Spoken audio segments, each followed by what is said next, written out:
বিশ্বনবীর কিন্তু টাকা পয়সা ছিল না জানেন, ছাগল চড়াতো, কাউবয়। নবী কি গুরু সালেন না ফুয়া? হ্যাঁ, এই কথা কি নবীর ক্ষেত্রে বলা যাবে? মিজান আজহারী সাহেব উনি দয়াল নবীজিকে কাউবয় বলেছেন। বিশ্বনবীর কিন্তু টাকা পয়সা ছিল না জানেন, ছাগল চড়াতো, কাউবয়। মা মিন নাবিয়্যিন ইল্লা রাআল গানাম, ছাগল চড়াতো। আমরা লক্ষ্য করে দেখতেছি মিজানুর রহমান আজহারীর একটি ভিডিও, অনেক পূর্বের ভিডিও, তিনি আলোচনাকে বোঝাতে গিয়ে খাদিজা রাদিয়াল্লাহু তাআলা আনহার বাড়িতে রাসূল যখন কাজ করতেন, বকরি চড়াতেন, মিজানুর রহমান আজহারী তিনি সেই ঘটনার প্রাসঙ্গিক কথা বলতে গিয়ে কাউবয় বলেছিলেন, অর্থাৎ রাখাল, বকরি রাখাল ছিলেন রাসূল। তো এই কাউবয়টা বলেছিলেন দীর্ঘ ৫-৬ বছর আগের ঘটনা। তো এই বিষয়টা কিন্তু আমরা খোলাসা হয়েছি, কিন্তু রিসেন্টলি সেই ভিডিওটাকে আপডেট করে, অর্থাৎ বিভিন্নভাবে এডিটিং করে মিডিয়ায় অপপ্রচার চালানো হচ্ছে। সাম্প্রতিক এই ভিডিওকে কেন্দ্র করে কিছু সুন্নি নামধারী বক্তা, আলেম নামধারী কিছু বক্তারা টেজে মিজানুর রহমান আজহারীর বিরুদ্ধে ব্যাপক আকারে উঠে পড়ে লেগেছে। কয়েকদিন আগে দেখলাম আলাউদ্দিন আল জেহাদি, সে বলল, এখন আবার গতকাল দেখতে পারলাম বাংলাদেশের একজন বেদাতি, মাজার পূজারী, পীর পূজারী, শিরক প্রমোটকারী বক্তা, তার নাম হলো গিয়াসউদ্দিন তাহিরি। এই গিয়াসউদ্দিন তাহিরিও পরিশেষে মিজানুর রহমান আজহারীর বিরুদ্ধে উঠে পড়ে লেগেছে। মিজানুর রহমান আজহারীকে বিভিন্ন রকম বিভিন্ন উপদেশ নসিহত করতেছে। অবাক হয়ে গেলাম।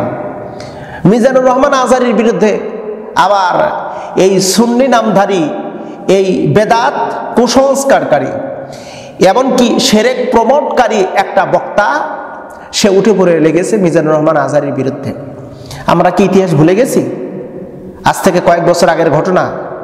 তাহিরি, তোমার ইতিপূর্বের বক্তব্য ছিল মিজানুর রহমান আজহারীর বিরুদ্ধে। তোমরা সুন্নি নামধারী যারা ছিল তারা সবাই মিজানুর রহমান আজহারীকে দেশ থেকে বিতাড়িত করার জন্য ব্যাপক ষড়যন্ত্রে লিপ্ত হয়েছিল। আমরা সেই দিনটাকে ভুলি নাই, সেই দিনকে আমরা ভুলি নাই। তোমরা উঠে পড়ে লেগেছো আজহারীর বিরুদ্ধে, আবার দেশ থেকে বিতাড়িত করবে, এই চান্স তোমাদেরকে আর দেওয়া হবে না। বাংলাদেশের মানুষ এখন সচেতন হয়ে গেছে। গিয়াসউদ্দিন তাহিরি, তুমি নিজেকে কি দাবি করো, কি মনে করো? তুমি কত বড় স্কলার হয়েছো, কত বড় আলেম হয়েছো, যে আজ পর্যন্ত শিরক বেদাত এটাকে যে পৃথক করতে পারে না, শিরক কোনটা আর বেদাত কোনটা এটাকে পৃথক করতে পারে না, সে আবার কিসের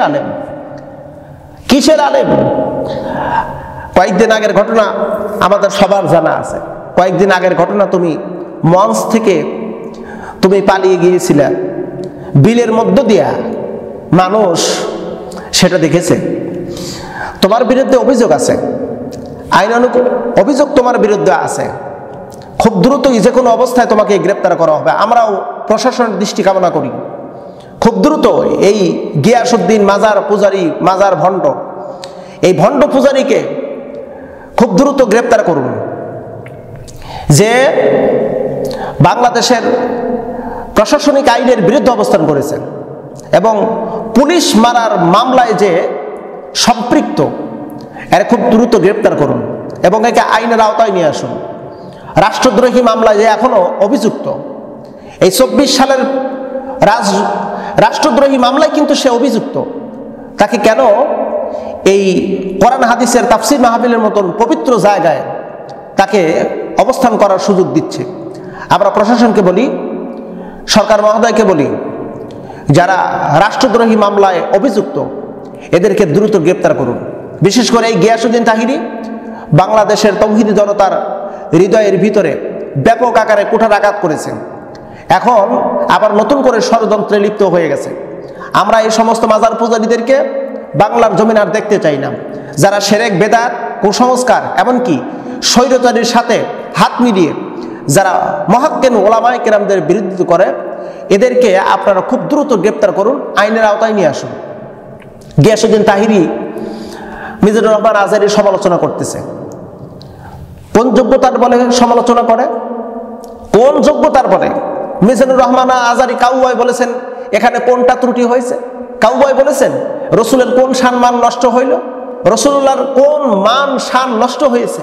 তিনি একটি ঘটনাকে বোঝাতে গিয়ে তিনি বলেছেন, আম্মা জানা খাদিজাতুল কুবরা রাদিয়াল্লাহু তাআলা আনহার বাড়িতে মিজানুর রহমান আজহারী কিন্তু সেই ঘটনাকে সুন্দর করে উপস্থাপনা করতে গিয়ে তিনি কিন্তু বলেছেন, উম্মাহাতুল মুমিনিন খাদিজা রাদিয়াল্লাহু তাআলা আনহার বাড়িতে বিশ্বনবীজি যখন কাজ করতেছিলেন, ছাগলের রাখালগিরি করতেছিলেন, উটের রাখালগিরি করতেছিলেন, গরু বছর চড়াইতেন, তো কাউবায় তিনি অর্থাৎ রাখাল।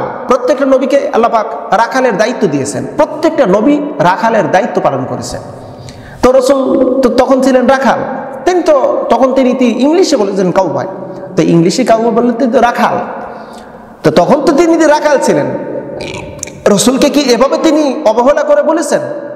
কাউবায় কিভাবে রাষ্ট্রপ্রধান হতে পারে এমন কথা কি তিনি বলেছেন? আস্তাগফিরুল্লাহিল আযীম। রাসূলের শান মানে মিজানুর রহমান আজহারী কোনো কথা বলেনি, কিন্তু তোমরা যেটা করতে চাও, রাসূলের শান মানে ব্যাপক ইজ্জত নষ্ট করতে চাও। তোমরা সুন্নি দাবি করো, কিসের সুন্নি তোমরা?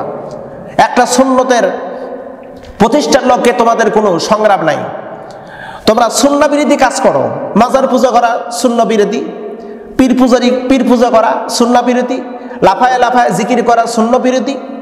লাফায় লাফায় জিকির করে, এই যে এই তাহিরি লাফায় লাফায় জিকির করতেছে, মঞ্চের ভিতরে ড্যান্স দিচ্ছে, ওইটা সুন্নাহ বিরোধী না?